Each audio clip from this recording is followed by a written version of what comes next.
Para empezar vamos a compartir también un pequeño PowerPoint para que tengamos algo de acompañamiento de texto, no sea solo vernos las caras. Bueno, pues gracias a todos por venir y vamos a ello. A ver, se está cargando. ¿Se ve, verdad, Josefa? Sí, se ve. Vale, estupendo. Se ve. Bueno, pues vamos a esto. Crianza multilingüe, convivencia de varias lenguas en la infancia. Hemos planteado esto, hemos tratado de hacerlo no demasiado académico, no demasiado denso, sino una explicación que nosotras, que ambas somos madres, pues lo que quisiéramos saber en esa situación, que es el contexto necesario para luego poder tomar decisiones. Entonces, para eso, comienza Laura y os va a hablar un poco de cómo adoptamos la primera lengua. Sí, yo en primer lugar os voy a hacer una introducción de estos primeros meses, años de vida, uniéndolo con lo que es la comunicación y el proceso evolutivo, ya sea de una o de dos lenguas.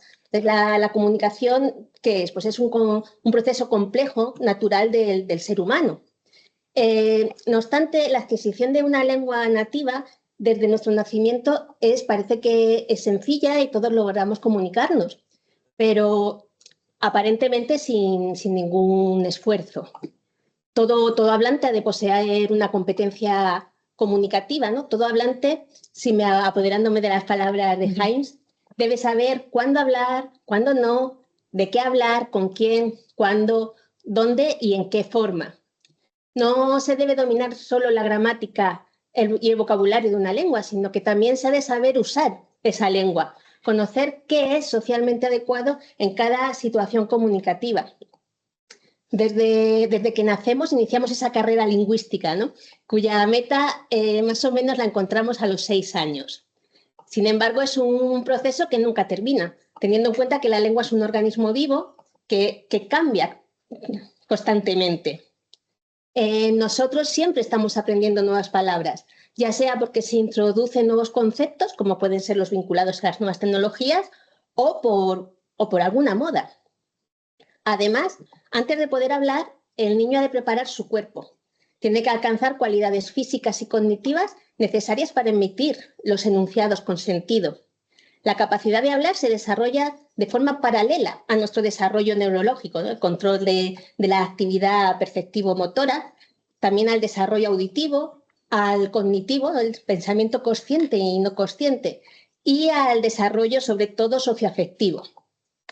Además, se ha de considerar que para que un niño sea competente en una lengua, ha de dominar distintos aspectos del código lingüístico, vinculados a la forma, pues como fonología, morfología, sintaxis, al contenido, a la semántica y al uso, la pragmática, tan importante cuando se aprende una lengua.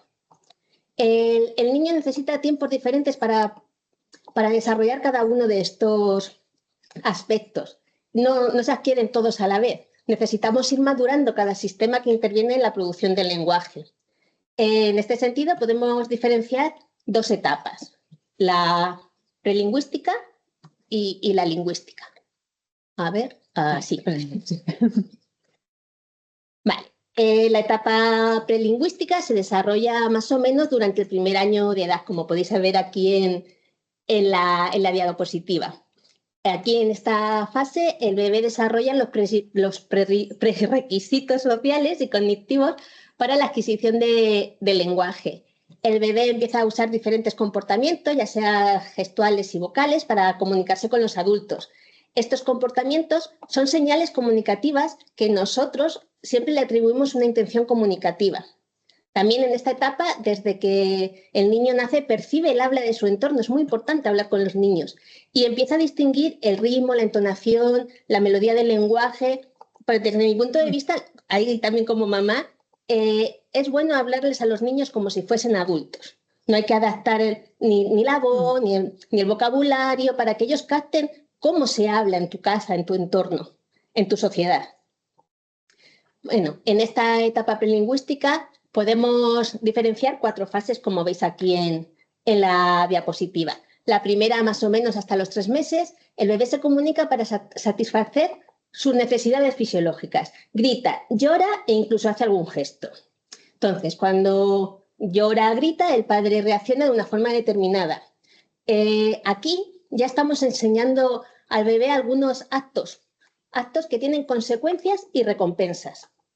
Aquí se conoce un término lingüístico, las protoconversaciones. Estas protoconversaciones, con estas protoconversaciones el bebé aprende a usar los ritmos de las conversaciones y la alternancia de los turnos de palabra, que es muy importante porque les cuesta un tiempo saber que hay que callar para que el otro hable. También empiezan a desarrollar ya en los 3 meses la sonrisa social. ¡Oh, mi hijo me ha sonreído! Pues sí, es más o menos a los 3 meses. Luego, entre los 3 y los 6 meses, el bebé ya empieza a producir sonidos vocálicos, que son los gorgoritos que se llaman, ¿no? Y además también se interesa por los objetos. También empieza la coordinación óculo-objeto visual, mano, óculo manual se llama. El bebé ya reconoce sus manos, se las mira, se las busca, le encanta jugar con sus manos y también reacciona al escuchar alguna voz, sobre todo las de sus padres, bueno, o los que estén sus cuidadores. Esta etapa termina con lo que conocemos como formatos, que son pequeños rituales en la conversación que constituyen esos primeros esquemas de interacción social en la que uno predice la respuesta del otro. Son acciones del día a día. Por ejemplo, también pues poner un babero, jugar al cucú, me escondo y ahora aparezco. Luego ya, entre los 6 y 9 meses, ya comienza el balbuceo autoescucha. Son combinaciones de sonidos vocálicos y consonánticos que emite el niño solo porque le encanta escucharse. Si tenéis algún bebé en casa, se pone a gritar y se ríe y vuelve a gritar. La verdad es que es una etapa muy bonita. Aquí el niño ya reconoce todas las voces cercanas y los sonidos habituales del hogar, pero todavía no es capaz de hablar. Sí puede pronunciar alguna sílaba, pero no habla. Luego ya a partir entre los 9 meses y los 12 ya hay una intención comunicativa por parte del bebé. Y los sonidos que emite ya se parecen a palabras. Aquí aparecen los protoimperativos, que es el bebé utiliza al adulto para conseguir un objeto, y los protodeclarativos, donde el bebé utiliza los objetos como instrumento de interacción con los adultos. Luego ya, a partir del año de edad, ya aparece la etapa lingüística. A partir de aquí, el bebé ya posee actitudes visuales, auditivas, motrices, preorales, pragmáticas y cognitivas para poder adquirir de forma efectiva el lenguaje. Ya hemos preparado nuestro cuerpo para poder relacionarnos, comunicarnos con los demás. Esta etapa lingüística se consolida a lo largo de los primeros años de vida, más o menos hasta los 6 años de edad, ¿no? Esa carrera que he comentado antes que empezábamos. El niño ha de aprender distintos aspectos ahora vinculados con la forma, con el contenido y el uso. Aquí, para entender mejor cómo aprende un niño, sobre todo en una enseñanza bilingüe en la que el niño ha de interiorizar no solo los aspectos de 2 lenguas, sino también a diferenciar entre ellas. Vamos a revisar la evolución de cada componente que he mencionado antes, en vez de daros edades en sí. ¿Vale?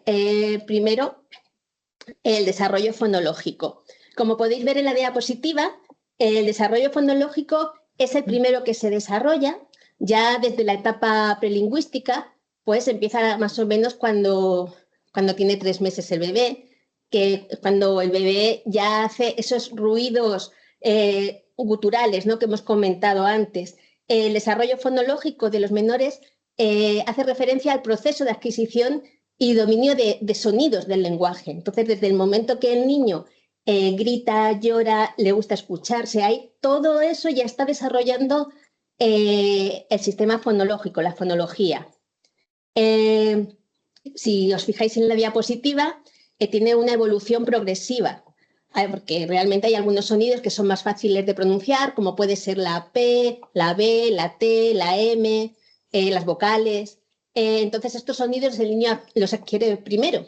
Pero luego hay otros más complicados, como puede ser la J o la R, que el niño aprende a pronunciar más tarde. Y también pues, las sílabas trabadas, como puede ser dra, pra, bre. Que estos sonidos ya hay algunos niños que prácticamente hasta los 5 años no son capaces de pronunciarlos. Luego, si en el desarrollo semántico, que es aquel que tiene que ver con el vocabulario, comienza al final de la etapa prelingüística también, que lo podemos denominar una fase preléxica. Pues los bebés combinan sonidos que no llegan a ser palabras, pero les sirve para poder comunicarse con sus padres. Una vez que los niños ya empiezan a usar palabras, más o menos a partir de los 16 meses, suelen ocurrir 2 errores frecuentemente. Que utilicen una palabra para referirse a otras de la misma naturaleza. Por ejemplo, un bebé puede usar el vocablo pan para denominar a otros alimentos. O justo el fenómeno contrario, no nombrar 2 cosas iguales por el mismo nombre. Por ejemplo, el niño llama cama a su cama, pero no a la de su hermana. Y ya a partir de los 4 años ya tienen un vocabulario más complejo. Estos errores que he comentado no pasa nada, es algo habitual en el desarrollo del lenguaje. En el desarrollo morfosintáctico, o sea, la capacidad que tenemos para organizar los elementos de las oraciones para que tengan sentido, se empieza a desarrollar una vez que los niños ya tienen desarrollado completamente el aparato fonador y disponen de cierto vocabulario, más o menos a partir de los 18 meses. También, como ocurre en los casos anteriores, es una evolución progresiva y ya los niños son capaces de realizar construcciones más complejas a partir de los 4 años.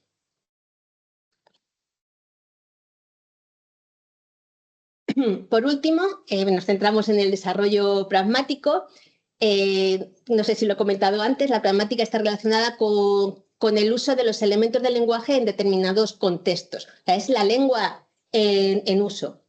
Si volvemos al inicio de la presentación con las palabras de Heinz de nuevo, para dominar una lengua debemos saber, repito, el cuándo hablar, cuándo permanecer en silencio y de qué hablar, con quién, cuándo, dónde y en qué forma. Esta cualidad los niños no comienzan a desarrollarla hasta los 2-3 años, donde los niños apenas tienen en cuenta a su interlocutor, también lo he mencionado antes, para proporcionar detalles que mejoren la comprensión del mensaje. Al igual que el resto de componentes, la competencia pragmática se desarrolla de forma progresiva y se termina de adquirir alrededor de los 6 años. En el aprendizaje bilingüe esta competencia es muy importante. Es importante en todas, también en las lenguas maternas, pero en el bilingüe más, porque la pragmática es diferente en cada lengua.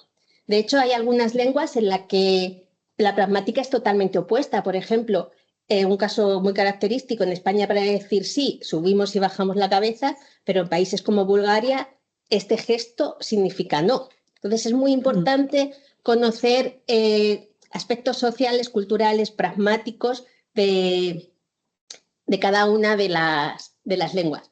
Antes de darte paso, sí, me gustaría recalcar que estos ítems que he planteado son aproximaciones, porque hay que tener claro que cada niño madura de forma diferente.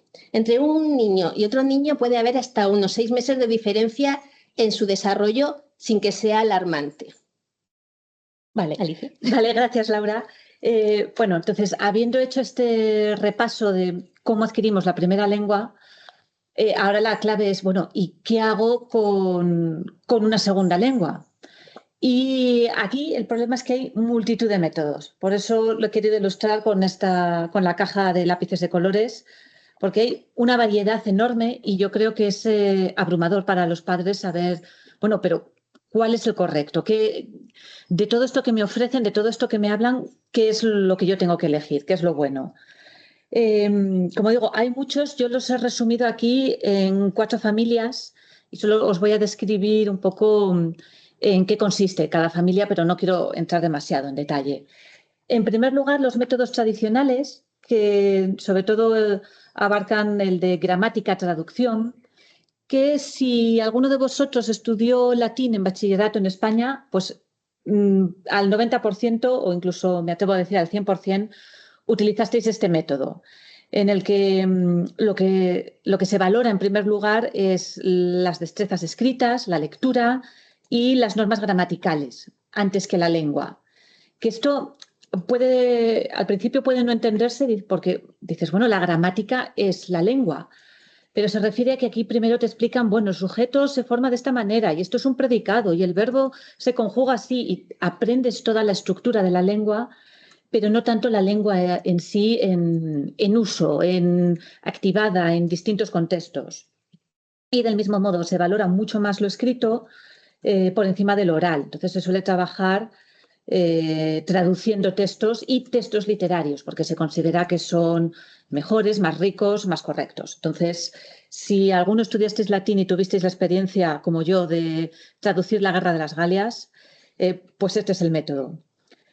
Claro, ¿qué pasa? Que parte de ideas que, bueno, parecen bastante lógicas. Para conocer una lengua tienes que saber cómo funciona. Qué mejor que ir a un buen modelo como es el literario para aprender, pero resulta muy poco eficaz. Yo creo que la prueba es que quienes hicimos ese bachillerato luego no somos capaces tampoco de traducir el latín eclesiástico ni mucho más, porque conocer la norma no es lo mismo que saber aplicarla. Y si bien la literatura es una fuente excelente, si es la única fuente, necesariamente pues, va a estar limitada, porque no hablamos como escribimos ni los propios escritores. A ver, o sea, ni Iñaki Gabilondo en su vida privada habla como habla en la vida pública y de forma tan cuidada. Entonces, si bien es un método que se utilizaba ya desde el 19, poco a poco se ha ido abandonando. Pero como tiene mucha tradición, todavía puede emerger, pues eso está asociado a algunas lenguas, como el latín, o en algunas regiones del planeta les gusta bastante. Y de allí, en respuesta, cuando se empezó a estudiar cómo funciona la lengua, viendo que el método tradicional no era del todo eficaz, pues surgieron los métodos mecánicos, que incluyen el audio oral, también llamado audiolingual, o el situacional, que dicen, es una respuesta, dicen, pues al contrario, vaya, si enfocándonos en lo escrito no funcionaba, vamos a empezar con lo oral. Entonces se da mucha más importancia desde el principio a escuchar y a hablar. Y la idea fundamental es que se aprende con el hábito, que en parte es cierto, con los hábitos uno puede crear cierto aprendizaje, pero aquí lo aplican de forma un poco, pues eso, mecánica, rutinaria, repetitiva. Se trata de memorizar y repetir. Los primeros cursos de inglés utilizaban bastante este método. Entonces te daban un diálogo y tú lo repetías, o el profesor va diciendo palabras en la pizarra y los alumnos repiten. Y a veces así, venga, ball y todos, ball, be, y toda la clase, be, y se hace todo eso. Y se empiezan a recrear situaciones de la vida diaria para aprender esas fórmulas y repetirlas. Este método todavía incluso se usa, bueno, como digo, reúne varios sistemas y en algunos ámbitos todavía se mantiene. Este surgió sobre todo y se hizo mucha investigación en el contexto del ejército de Estados Unidos, cuando vieron que necesitaban que todo el ejército, o sea, no solo los mandos, sino el cuerpo de tropa, cuando se les desplazaba a una zona, tuviesen unas nociones rápidas del idioma. Entonces, mecánicamente, el hacerles repetir esas frases, pues garantizaba que en 2 semanas alguien llegase y pudiese dar una información básica. Con lo cual, con eso da una apariencia de ser un método muy eficaz, porque tú repites y parece que en poco tiempo sí has aprendido algo, pero es eficaz solo para ese uso. Enseguida se choca con un obstáculo, porque solo el mero hecho de repetir mecánicamente no te lleva a una competencia mayor. O sea, te sirve bien para salir del paso. Si no hay una alternativa mejor y no hay más tiempo, bueno, pues la mera repetición nos puede ayudar, pero no funciona a largo plazo. Después tenemos los métodos alternativos humanísticos, que se llaman alternativos porque no tuvieron mucha aceptación y humanísticos porque se enfocan más en la persona. Y no tuvieron mucha aceptación porque no son métodos desarrollados por lingüistas ni por gente especializada en didáctica de la lengua, sino que han venido desde la psicología. Con buenas ideas, o sea, pensando que los métodos anteriores se enfocaban mucho en la lengua, pero no en la persona ni en el proceso de aprendizaje. Entonces tratan de dar respuesta a eso, a cómo se siente la persona, porque si no está en un contexto adecuado no va a poder aprender bien. Y estos engloban cosas como el de respuesta física total, que habla de que la clase tiene que ser mucho más teatralizada, de incluir no solo la lengua hablada, sino ayudar con gestos. El método silencioso, que siempre los docentes de lengua nos da una reacción más difícil porque, bueno, como se puede deducir por el nombre, la idea es que el profesor se calla y es, bueno, una especie de guía y de algún modo induce hacia la lengua. La verdad es que no inspira mucha confianza. La sugestopedia, que dice, bueno, más allá de cómo se haga la clase y los ejercicios, lo importante es que haya buen ambiente, lo cual es cierto. Todo eso tienen ideas importantes, que es que el estado de la persona influye mucho en el aprendizaje de la lengua, pero claro, solo desde una base psicológica no es suficiente para alcanzar bien la competencia que uno desea. Y esto ya nos ha llevado en los últimos años a la familia del método natural, que es heredero de todos estos métodos y de sus vicios y de sus virtudes, y ya es más reflexivo. Entonces, por primera vez con este método se distingue entre adquisición y aprendizaje. Adquirimos la lengua, como nos ha explicado Laura, casi porque sí, desde bebés porque nos están hablando, mientras que el aprendizaje implica cierta voluntad y cierta actividad por nuestra parte.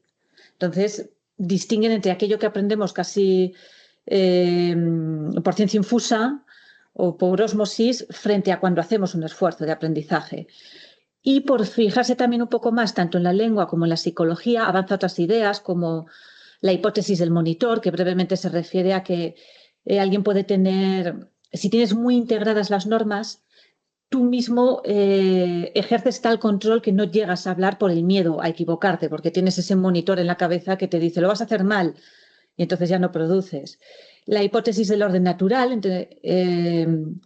por la cual se ha descubierto que todas las lenguas tienen un orden en el que se aprende, entonces no puedes adelantarte a ese orden. Si no has aprendido en español el ser y estar, no vas a poder aprender el verbo tener, por ejemplo. O sea, tiene que ir en un orden y el dar otras materias antes da igual porque no va a calar en el cerebro.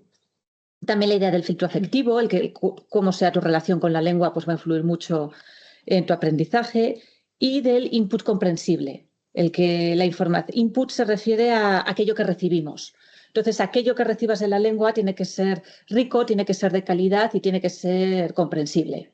Es decir, si nos ponemos, ahora que está muy de moda todo lo coreano, por escuchar mucha música en coreano, no vas a aprender necesariamente coreano por esas canciones. Puedes hacer un poco de oído, pero tiene que ir acompañado de un poco de apoyo, de que en algún momento te hayan dicho, bueno, tal palabra significa esto y tal esto otro, y así ya puede tu cerebro buscarlas en la canción, pero si no a palo seco ya de adulto no lo vas a aprender bien.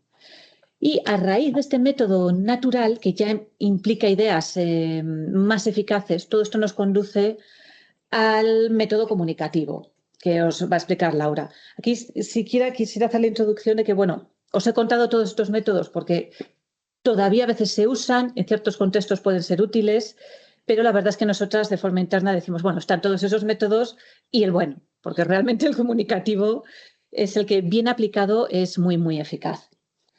Laura. Sí, realmente es lo que hemos estado comentando desde el principio. El método comunicativo te ayuda a comunicarte. Sí, exactamente. Y de forma natural. Pero bueno, se explica un poquito mejor. Este método comunicativo concibe la lengua como un instrumento de comunicación, ¿no? Se aprende una lengua con la finalidad de usarla en la vida real, ¿no? Porque es un instrumento que facilita la comunicación entre los miembros de una sociedad. El fin último es que el estudiante aprenda a desenvolverse en todas las situaciones comunicativas en las que se ve involucrado tanto lingüística como sociolingüísticamente. La comunicación aquí se entiende como un proceso, el cual se lleva a cabo con un propósito concreto, entre unos interlocutores concretos en una situación concreta. O sea, volvemos al inicio, por eso me recuperaba las palabras de Jaime. Siempre hay que saber qué hablar, dónde, con quién. No se habla igual con un amigo que para solicitar un préstamo que en clase. Entonces, todo eso hay que aprenderlo. Y el método comunicativo hace que lo aprendas con situaciones reales o simulando situaciones reales. Este método es muy importante porque trabaja la pragmática, la lengua en uso, ¿no? La trabaja en todo momento. Cuando estábamos hablando del desarrollo lingüístico de los bebés, la pragmática es la última destreza que el niño comienza a aprender, pero realmente es la más importante. Si no tenemos conocimientos pragmáticos de una lengua, podemos parecer maleducados, pero realmente no lo somos. Es que no conocemos las normas sociales, culturales, pragmáticas, de cortesía de ese país. Con el método comunicativo, el niño no solo asimila datos como puede ser el vocabulario, las reglas de la lengua, las funciones, a todo ese componente de forma y de contenido que he comentado antes, sino que aprende a utilizar esos conocimientos para negociar el significado que se ha de inferir de las oraciones. Con este método, el aprendiente, el niño, el estudiante de idiomas aprende participando en tareas reales, en la que la lengua simplemente es un medio para alcanzar un fin. Nos comunicamos por algo, siempre. Además, como hemos dicho, este método pretende recrear en el aula situaciones comunicativas reales y destaca aspectos pues, como la instrumentalidad, un enfoque holístico, el propósito, la interacción. Pero es importante, para llevar a cabo esta tarea es imprescindible una interacción activa entre el componente gramatical de la lengua, el sociolingüístico, el discursivo y las estrategias comunicativas. No podemos dejar tampoco de lado cómo funciona esa lengua. Aquí, con este método también, los niños o el adulto en su caso, es un método que sirve para aprender una lengua a cualquier edad. Aprendemos a comunicarnos en la lengua meta, la que estemos estudiando, de forma natural, sin tener que memorizar reglas gramaticales, un vocabulario de forma aislada, como decía antes, por ejemplo, Alicia, traduciendo textos en silencio. Además, es verdad que el método silencioso es curioso.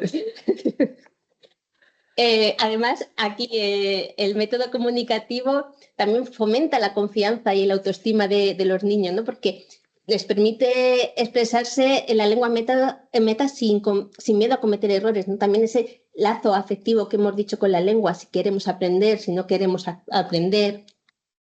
Y también, ya no me enrollo más, también tiene algunas ventajas. Es un aprendizaje significativo, ¿no? Porque al utilizar la lengua en situaciones reales hace que interiorices más ese conocimiento, favorece el desarrollo de las habilidades lingüísticas, sociales y pragmáticas y aporta un aprendizaje real, ¿no? Que permite al estudiante, al niño, expresarse en contextos de la vida cotidiana con hablantes, en principio hablantes nativos. También desarrolla habilidades sociales, porque como queremos que se fomente la interacción entre los interlocutores, pues al final, si somos tímidos, se nos quita la timidez, no sé. También aprendemos a trabajar en equipo, ¿no? Porque realmente, bueno, a lo mejor en alguna ocasión, pero no hablamos nunca solos. Siempre necesitamos al menos otra persona para poder interactuar. Y también fomenta la motivación y el aprendizaje autónomo, ¿no? Porque al final, con este método también nos animamos a buscar información y resolver problemas por nosotros mismos. No tengo que ir al banco, otra vez vuelvo al banco. ¿Cómo le pido a esta persona que necesito extraer dinero de mi cuenta? ¿Cómo se hace en un banco? ¿O tengo que ir al médico? ¿Cómo me tengo que relacionar con él en el médico? También nos anima a buscar esa información por nosotros mismos. Te cedo la palabra porque al menos no me voy a callar. Bueno, gracias, Laura. Bueno, en todo caso, la idea es esta, es que el método comunicativo es de todos realmente el más eficaz, sobre todo cuando está bien aplicado.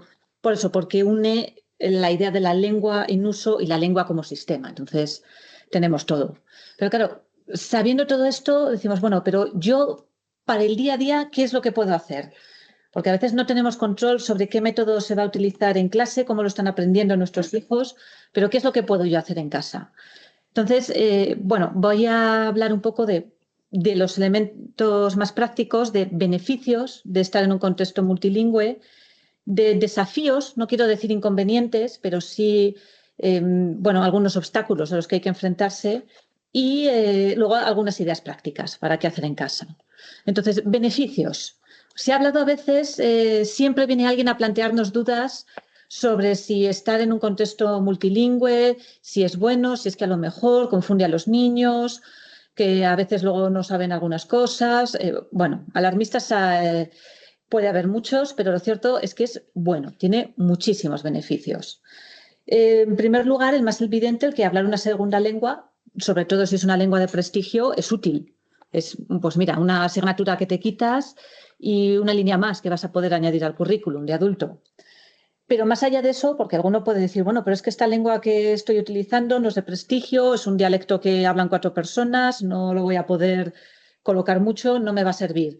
Bueno, tal vez no nos sirva la lengua en sí, pero el hecho de haber adquirido una segunda lengua sí es útil porque ayuda muchísimo y mejora tremendamente el desarrollo lingüístico general. Seguro que en algún contexto, en algún momento os han dicho, uy, es que los niños que hablan 2 idiomas van más lentos, no aprenden bien ninguno de los dos. No, mentira. No solo, no es que aprendan un idioma tan bien como los compañeros monolingües, sino que lo hacen mucho mejor.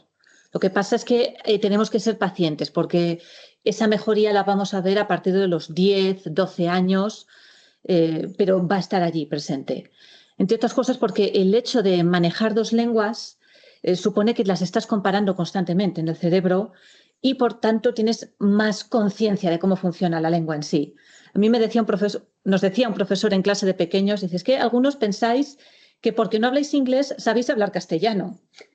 Y es cierto, o sea, que no hables otro idioma no quiere decir que estés hablando bien el primero, pero que hables una segunda lengua supone que has pensado más en esa primera y por tanto eres más consciente, pues eso, de conceptos que luego son difíciles de manejar en el análisis sintáctico, un adjetivo, ¿qué hace? ¿Dónde está? ¿Por qué le tengo que poner aquí y no allí? Entonces todo eso va a ayudar mucho. Y a consecuencia de eso y de este mayor desarrollo lingüístico hay más plasticidad cerebral. Es decir, se han creado más conexiones neuronales, son mucho más ágiles, con lo cual el cerebro ya tiene ese entrenamiento para aprender otras lenguas, pero también otras habilidades, porque está mucho más estimulado. Y por tanto también va a haber más facilidad de adquisición. O sea, si se ha aprendido una segunda lengua, aunque no haya sido de forma, pues eso, muy formal, muy reglada, aunque siempre dicen, uy, no la he practicado, si ya se me olvida. Sí, pero la estructura ha quedado y esa estructura se va a poder aplicar a otros idiomas. Cuando el cerebro ya ha tenido la experiencia de aprender una segunda lengua y aprender a cambiar de código y a utilizarlas juntas y en separado, pues no le va a costar tanto aprender una tercera y una cuarta. No quiere decir que todo el mundo vaya a ser un políglota completo y maneje a la perfección 6 idiomas, pero sí que van a tener una ventaja considerable, sobre todo si se ha empezado ya desde la infancia. Y por último, una ventaja de la que se habla menos, sobre todo en contextos infantiles, pero que a mí me parece un regalo maravilloso que hacemos a los hijos, aunque no lo vayamos a ver, es que reduce el deterioro cognitivo en la edad avanzada muchísimo y sobre todo si se mantiene el uso de las 2 lenguas. Es decir, si se ha aprendido pero luego no se ha utilizado, el efecto no es tan potente, pero si durante la edad adulta se mantiene el uso de las 2 lenguas, hay estudios que han observado que los primeros síntomas de Alzheimer tardan en aparecer 5 años. Y claro, joder, 5 años más antes de que se manifieste la enfermedad, buenos son. Es que entre tanto, con lo rápido que avanza la ciencia, nos ha dado tiempo a detectarlo por otra vía y encontrar un tratamiento. Entonces, a mí eso me parece joder, pues una cosa que te llevas y que te va a acompañar toda la vida, muy, muy útil. Entonces, teniendo no obstante todos estos beneficios, ¿qué nos vamos a encontrar? ¿Qué nos puede costar en casa y en el aula? Bueno, que hay un retraso aparente. Esto se repite muchísimo. Uy, sí, con los niños pequeños, si les hablas en 2 idiomas, tardan más en aprender a hablar y tardan mucho más en aprender los 2 idiomas. Se decía esto y los últimos estudios han visto que no, de ninguna manera. Entonces, si la ciencia nos dice que no, ¿por qué parece que sí hay ese retraso? Pues porque en realidad los niños bilingües o multilingües están haciendo el doble de trabajo. Si recordáis o si luego en la grabación queréis ir atrás a las diapositivas que ha compartido Laura y a las etapas, en alguna de ellas se decía, hacia los 18 meses tienen que manejar unas 50 palabras. Bueno, yo diría de entre los 18 y los 24, porque que a los 18 meses un niño ya tenga las 50 palabras, les hay, pero es más raro.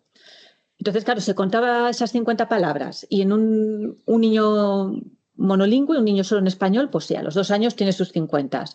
Y un niño multilingüe le contábamos y dice, ahí va, solo dice 25 palabras en español. Pues tiene claramente un retraso. Pero es que hay que contar también las otras 25 o 30 palabras que estará diciendo en el otro idioma. Entonces, claro, el niño sí está teniendo sí tiene el inventario lingüístico que corresponde a su etapa. Pero a efectos prácticos en casa podemos decir, ya, pero es que este tiene 50 palabras diferentes y el bilingüe tiene 25 palabras efectivas porque las está diciendo en 2 idiomas. Entonces, no puede decir, jolín, yo quiero comunicarme cuanto antes con mi hijo. ¿De qué me sirve que me esté diciendo pan y bread, por ejemplo? Yo lo que quiero es que me diga pan y agua, no la misma palabra en 2 idiomas. Pero bueno, eso de todos modos se iguala bastante rápido y ya os digo, si para los 10, 12 años han sobrepasado a los monolingües, quiere decir que ya mucho antes se va a igualar. Y en todo caso no hay ese retraso, sino que hay que contar en las 2 vías.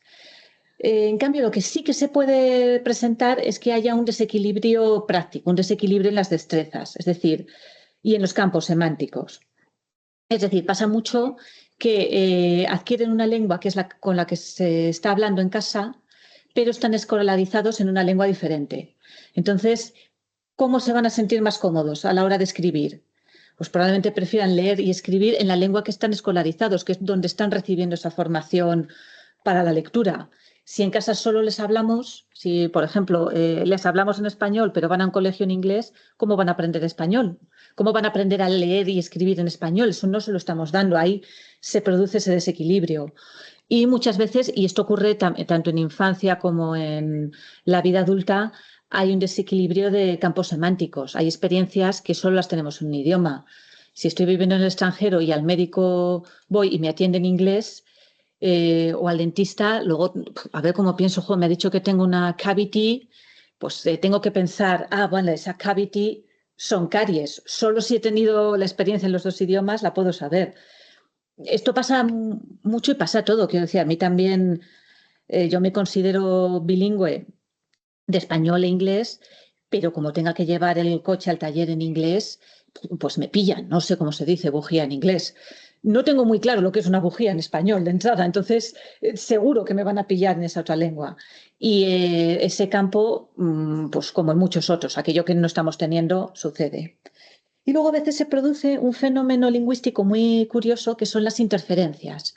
Y es que, claro, al manejar 2 lenguas se tocan y eso a veces nos ayuda para avanzar, pero también pueden interferir. Entonces, puede que de repente observéis que en el español hay errores porque hay giros, hay pues, poner una palabra fuera de lugar o pronunciarla de la forma que no es natural porque nos está influyendo esa segunda lengua. Y entonces eso también alarma mucho, dices, ahí vaya por Dios, ahora por enseñarle esta lengua, no va a aprender ninguna de las 2 bien, está hablando mal el español. Vale, lo que pasa es que este fenómeno se da siempre que están las lenguas en contacto. Por ejemplo, en la Comunidad Valenciana, que se habla español y valenciano además sin mucha política, o sea, intercambiando fácilmente entre uno y otro, pues claro, los que hablan valenciano van a tener rasgos de ese valenciano en español. Pero la gente que no habla valenciano puede que también adquiera esos rasgos por hablar con esos hablantes, puede que lo integren. De hecho, nosotros mismos, como la lengua inglesa está en todas partes y es una lengua dominante, aunque alguien no hable bien inglés, adquiere rasgos en el español. Por ejemplo, la manía que tiene ahora todo el mundo de poner en mayúsculas los meses del año y los días de la semana, que la norma en español es que vayan en minúscula, pero estamos inconscientemente haciendo ese cálculo del inglés porque lo vemos en todas partes. Entonces, la interferencia va a estar allí porque siempre se producen cuando hay varias lenguas. Entonces, no es algo tampoco que tenga que alarmarnos y que se puede corregir. Entonces, con eso me voy a, bueno, ¿qué puedo yo hacer en casa para ayudar a que mi hijo, a que nuestros hijos tengan un dominio más completo? Pues, en primer lugar, recordar que algo de razón sí tenían en los métodos alternativos humanísticos, y es que la lengua se vincula de forma bastante potente con las emociones. Entonces, nunca, nunca, nunca hay que obligarles a que hablen en una lengua. A veces todo el mundo pasa por esa frustración de, ay, mi hijo abandona la lengua de sus orígenes, se siente más cómodo con la lengua de la escuela y no con la mía, pero obligarle a hablarla, decirle, no, a mí contéstame en español, lo único que consigue es que le cojan asco al idioma y que en cuanto sean adultos se olviden de ello. Entonces, es mejor no obligarles. Pero en cambio sí les podemos dar oportunidades de escuchar. Decir, vale, tú me quieres contestar en inglés, ningún problema, pero yo no te voy a hablar en inglés, yo te voy a hablar en español porque quiero que tengas todo ese input, quiero que lo escuches. Si hacemos eso, aunque pasen por alguna etapa de, bueno, yo esto no lo quiero hablar, la lengua la van a tener y llegarán a hablarlo. Y luego, ¿qué podemos hacer? Pues equilibrar el input. ¿Recordáis que os decía el input es aquello que recibimos de esa lengua y que tiene que ser comprensible?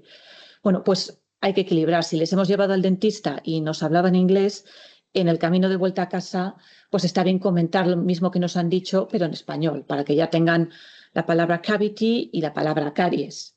Es decir, así equilibramos. Del mismo modo, si se están escolarizando en otra lengua y la lengua de casa no la van a ver mucho, ni la van a escribir, ni la van a leer, bueno, pues podemos compensarlo. Vamos a darles para su ocio textos en esta lengua que queremos reforzar. Es tan sencillo como eso.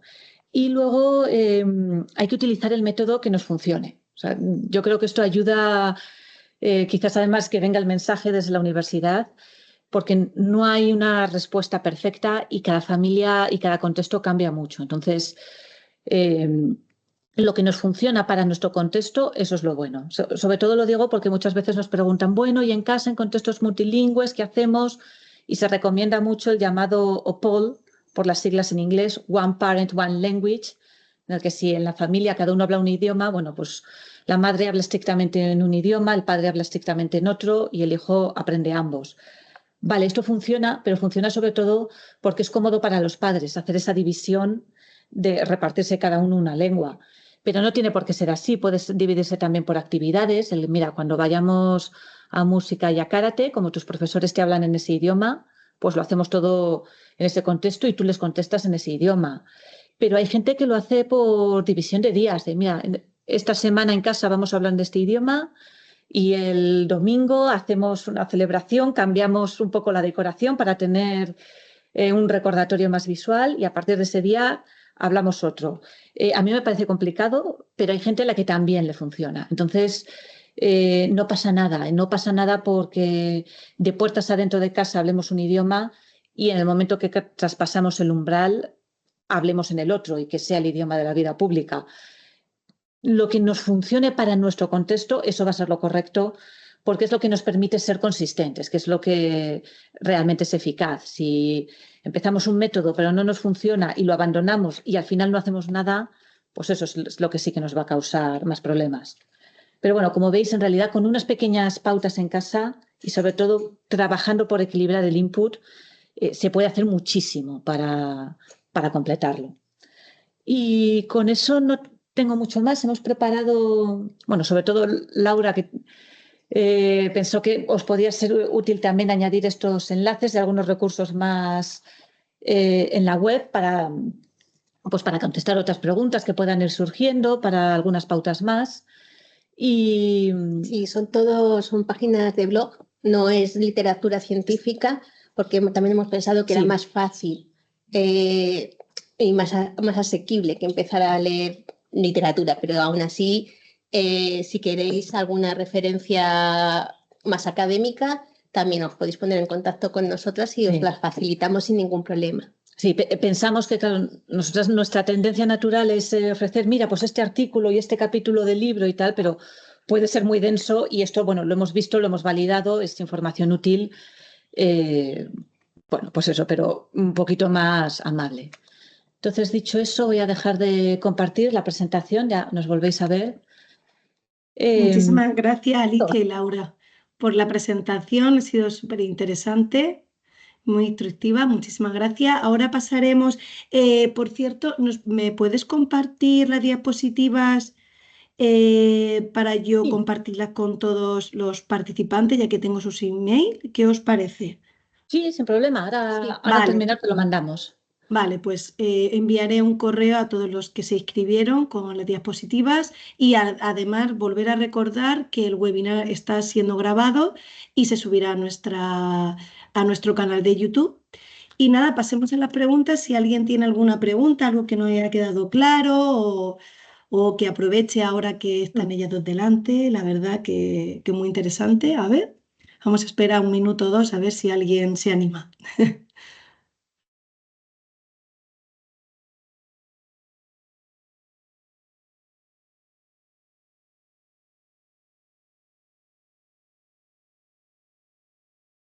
Estoy viendo en el chat que nadie ha dejado nada. Es que lo hemos hecho bien. Hemos contestado a todo. No ha quedado ninguna duda. Bueno, pues yo creo que no van a haber preguntas. Ah, mira, tengo una pregunta de Luis que nos pregunta, a ver. Hola, tengo una duda, ¿vale, Luis? Adelante. Pregunto directamente. Gracias por la presentación. Hablo de mi caso personal, donde mi mujer habla un idioma, yo hablo español, evidentemente, y luego el idioma de comunicación entre mi mujer y yo es el inglés. Mi mujer habla tagalo y japonés, yo hablo español, y el idioma de comunicación entre ambos es el inglés. Yo le hablo a nuestra hija en español y mi mujer le habla un batiburrillo de todas las lenguas posibles y por haber. Eso es preocupante, no preocupante, debería de ella estrictamente hablar una única lengua. Yo siempre le hablo a la niña en español, excepto cuando estamos los tres juntos, que a mi mujer evidentemente le tengo que hablar en inglés. Entiende algo de español, pero normalmente hablamos en inglés, porque si ya cuesta comunicarse con otro idioma, pues imaginar si le mezclo idiomas que no entiende.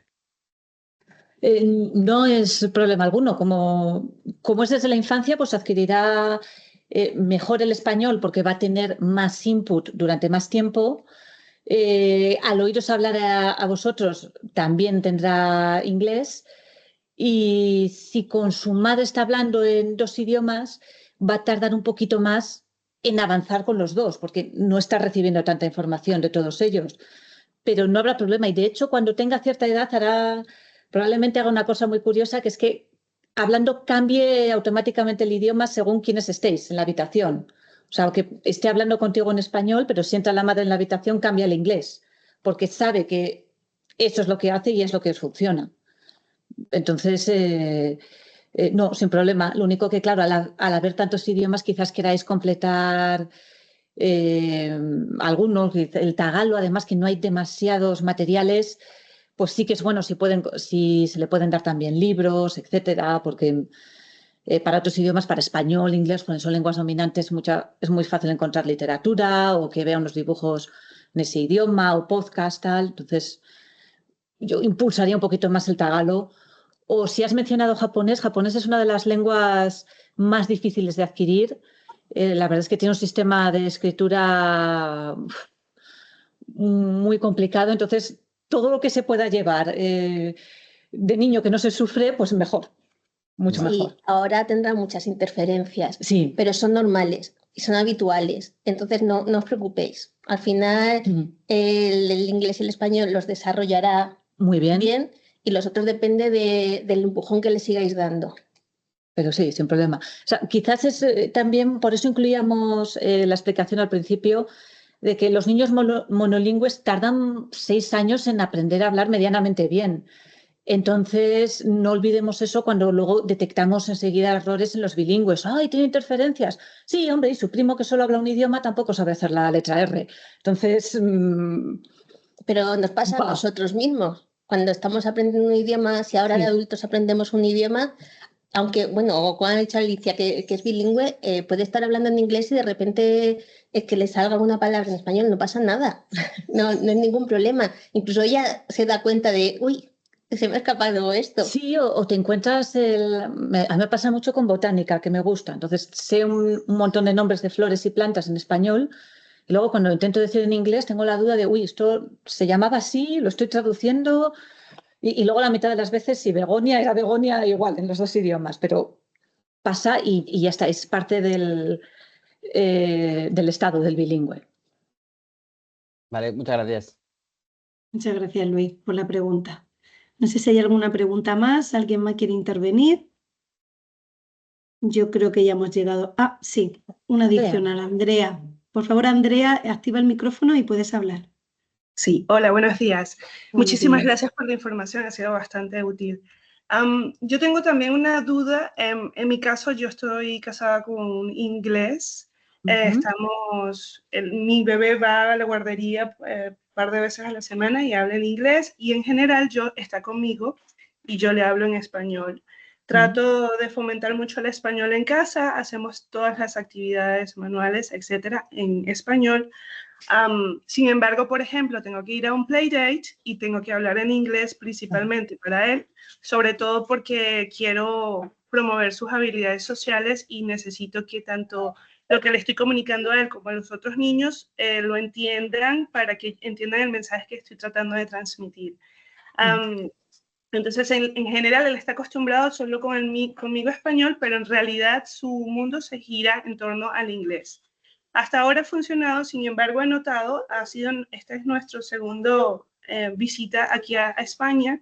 Estamos ahora en España y noto que quizás no le estoy ayudando mucho en la transición ahora a un entorno completamente opuesto, donde todo es en español y casi nada de inglés. Entonces, no sé si hay como alguna sugerencia que ustedes podáis recomendar para que yo pueda ayudarle un poco en esa transición sin que sea todo un choque para él este cambio. Bueno, ¿qué edad tiene tu hijo? Porque has hablado de guardia. 20 meses.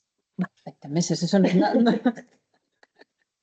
Pero ya dice varias palabras. Y claro, claro que es que es tan pequeño que es que ahora mismo el cerebro es una esponjita, no hace falta que hagas nada. De hecho, es bueno porque, mira, ha cambiado de contexto, entonces así puede ver que también se habla español en un contexto público. Eso está muy bien. Quizás más por tu comodidad que la suya, que él con 20 meses que le va a dar igual. Pero bueno, a veces le puedes ayudar cambiar tú al inglés al principio de una actividad. O sea, si bajáis al parque, pues decirle en inglés, mira, estamos bajando al parque como cuando íbamos allí y aquí te van a hablar en español. Esto se lo decimos aunque realmente no entienden qué es español o qué es inglés, pero bueno. Y hacer así, a partir de ahí, de hacer un cambio paulatino. Y ahora hablamos en español con estos niños y les vamos a decir tal y cual. Pero la verdad es que con 20 meses es que están todavía en una fase en que los niños en realidad no juegan entre sí, juegan en paralelo. Ven a un niño haciendo algo y se ponen al lado y dicen, ah, pues este juguete que tienes, ahora lo tengo yo en mis manos y hago eso. Entonces, es que es tan chiquito que nada, simplemente con escuchar y hablar tiene. O sea, okay. Si no venís mucho a España, bueno, y aunque vengáis, ese choque lo va a tener siempre, según vaya creciendo, pero igual que lo tenemos nosotros. Sí. Tú, entiendo que eres nativa española, cuando vas a otro país, aunque sepas la lengua, también tienes ese choque. Lo que pasa es que sabemos que lo tenemos. Entonces, el niño ni siquiera lo sabe. Pues igual sí puede mirarlos un poco extrañados, pero todavía no es consciente. Y cuando lo sea, pues con lo que te ha dicho Alicia pues te lo voy a explicar, vamos a cambiar de país y en este país se habla diferente, pero tendrá 6 años y todavía ni siquiera tendrá el concepto de lo que es un país. Sí, no. Entonces, un municipio, ¿y eso qué es? No, no te preocupes, es totalmente natural, pero sí que le puedes tú ir contando todos esos cambios que vais a pasar, porque, como cuando te subes a un avión, pues ahora en vez de pisar el suelo, vamos a ver las nubes, pero no porque sea una lengua diferente, sino porque es una situación diferente que el niño todavía no conoce. Ok. Sí, sí, Muchas nada que gracias. añadir. Muchas gracias, Andrea, por la pregunta. ¿Alguna pregunta más? ¿O ya sí hemos llegado al final del webinar? Yo creo que ya sí. Nada, daros las gracias otra vez, Alicia y Laura, por este interesante webinar. Y nada, volver a recordar que así está siendo grabado el webinar y se publicará en nuestra página de YouTube, en nuestro canal de YouTube. Y nada, que tengáis buen día a todos. Muchas gracias a la Universidad Isabel I por hacer posible esta colaboración. Y nada, un buen día para todos. Muy bien, gracias a todos. Gracias. Saludos.